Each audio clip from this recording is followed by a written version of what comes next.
crazy mother. Praise the sun. Praise the sun. Praise the sun.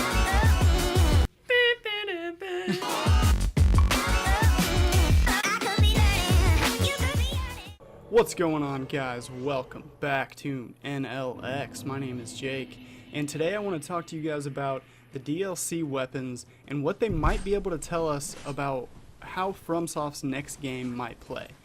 I got the idea for this video when I was doing some PvP with Frida's Great Scythe, and I was astonished by how much extra agility the weapon actually gave me. The ability to do an R1-R1 combo and then follow it up with an L2-R1 and just chase after an enemy and just like launch into the air right after them and follow up with that super sick looking moveset is so much fun and borderline OP. But it got me thinking, you know, even though there are some weapons from the vanilla game that have a similar ability, kind of like the stance ability of the longsword, and even sort of the broadsword, where they kind of lunge at you and you know, do some damage. Really, all the new DLC weapons have a lot more interesting mechanics to them than most of the weapons did in the vanilla game.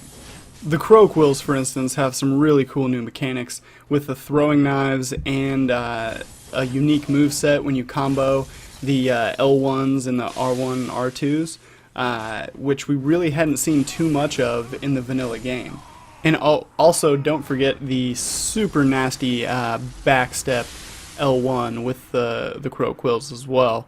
Also, the crow talons have a really similar feature with its weapon art. With one press of the weapon art, you launch your character forward and you do 6 attacks. And that really hadn't been found in the vanilla game either, which is a really interesting new mechanic. It also has a really sick backstep L1.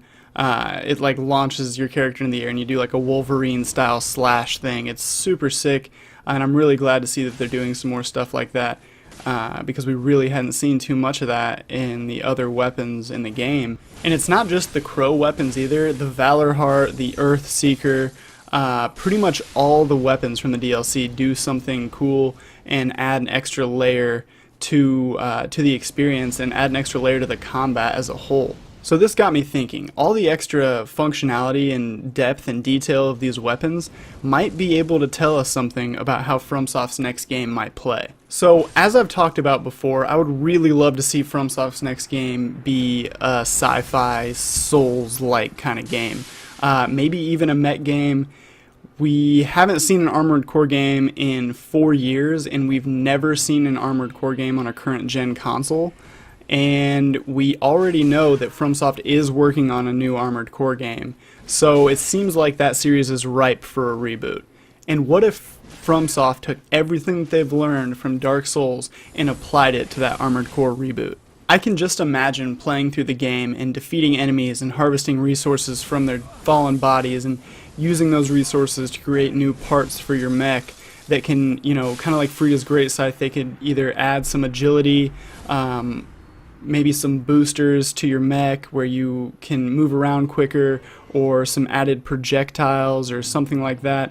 And then on the other end of the spectrum, you could also create pieces for your mech that would add some extra defense and might make you move more slowly, but would have different effects, sort of like the Earth Seeker or the Quakestone Hammer, some things kind of like that. But with that ability to choose, you'd be able to choose whether or not you want to have a more agile, quick-paced style of combat or a more slow, methodical style of combat, a little bit more like a traditional Souls game.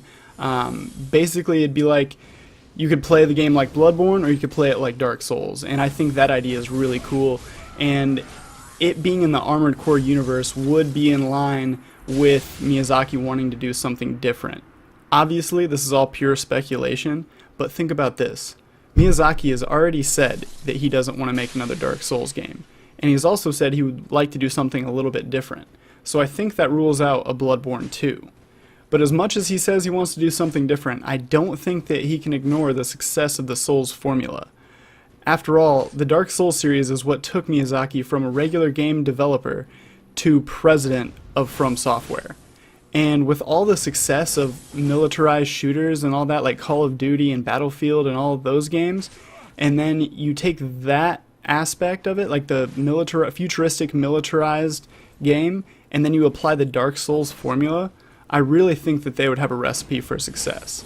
But like I said, this is all speculation, and we have no way of knowing exactly what kind of game they're going to make next. And all any of us can really do is just wait and find out, and speculate while we wait, I guess. But yeah, guys, as always, thank you so much for watching. If you enjoyed this video, make sure to leave it a like. It really helps me out. And if you'd like to see some more content like this, go ahead and subscribe, and you'll be notified every time I post a new video. But as always, guys, thank you so much for watching, and praise the sun. Peace, guys. Sit here thinking of you. Maybe I'm painting through what I'm about to do.